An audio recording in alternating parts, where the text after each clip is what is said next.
Okay. Good morning. My name is Steve Preziosi. This is the law office of Stephen Preziosi. We do criminal appeals in both New York State and federal courts throughout the nation. So I'm going to explain to you precisely what it is that we do. I have a diagram here you can see, and I'll explain each step of the process as we go through the birth, the life, and the death of a criminal appeal. Every criminal case starts, of course, in the trial courts, the lower courts. This is a diagram of the New York State court system. We have a three-tier court system here in New York. There's the trial courts, the intermediate appellate courts, called the appellate division, and, of course, the highest court in the state of New York, called the New York Court of Appeals. Every criminal case, of course, starts in a trial court. If someone wins, the case is over. However, if they lose, they have the right, a statutory right to an appeal to go to the intermediate appellate court called the appellate division. There are 4 departments in the state of New York. New York is divided up geographically, and each one of those departments covers a different geographic area. Here in Manhattan, we're in the 1st department. When you appeal to this court, a panel of judges is assigned, and depending on what department you're in, there will be either 4 or 5 appellate judges in that panel on the appellate division. Those 4 or 5 judges are charged with reviewing what happens in the trial court. So, for example, here in Manhattan, in the 1st department, there is a panel of 5 judges, as opposed to the trial court, where there's 1 judge and 12 jurors. The 5 judges are charged with reviewing everything that occurred in the trial court, the law and the facts, to determine whether or not the judge, the jury, and the attorneys made any mistakes in the lower court. How do they determine what the mistakes are?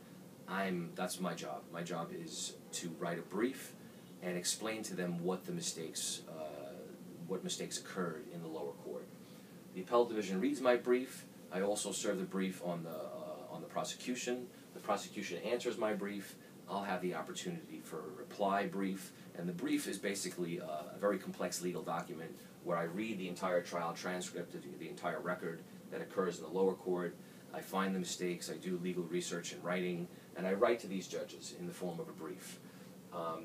So it's my brief, prosecution answers, I reply.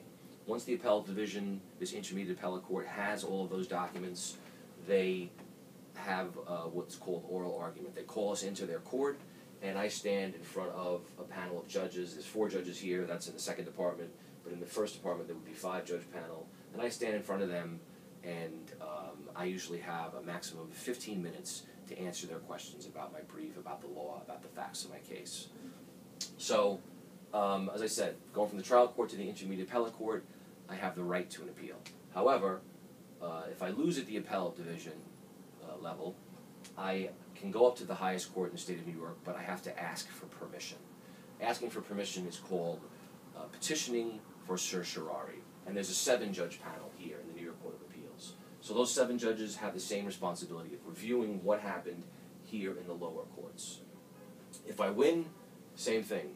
Usually a win at the appellate level means I'm getting a new trial. If I lose here at the New York Court of Appeals, I'll have 90 days to make a petition, because it's the highest court in the state. I have 90 days to make a petition to the United States Supreme Court. However, if I lose there, I can also go back into the federal, this is the federal system now, same 3-tier concept in the federal system.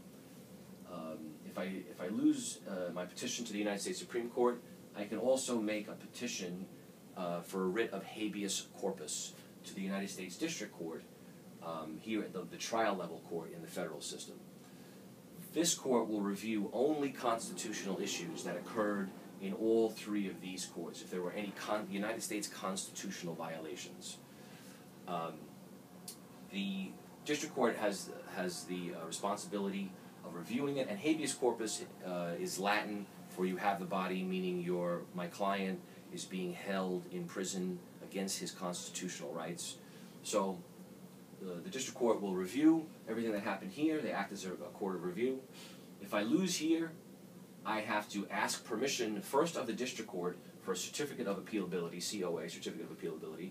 If the district court denies the certificate of appealability, I can go on to ask the circuit courts of appeals. The intermediate appellate court in the federal system is called the Circuit Court of Appeals.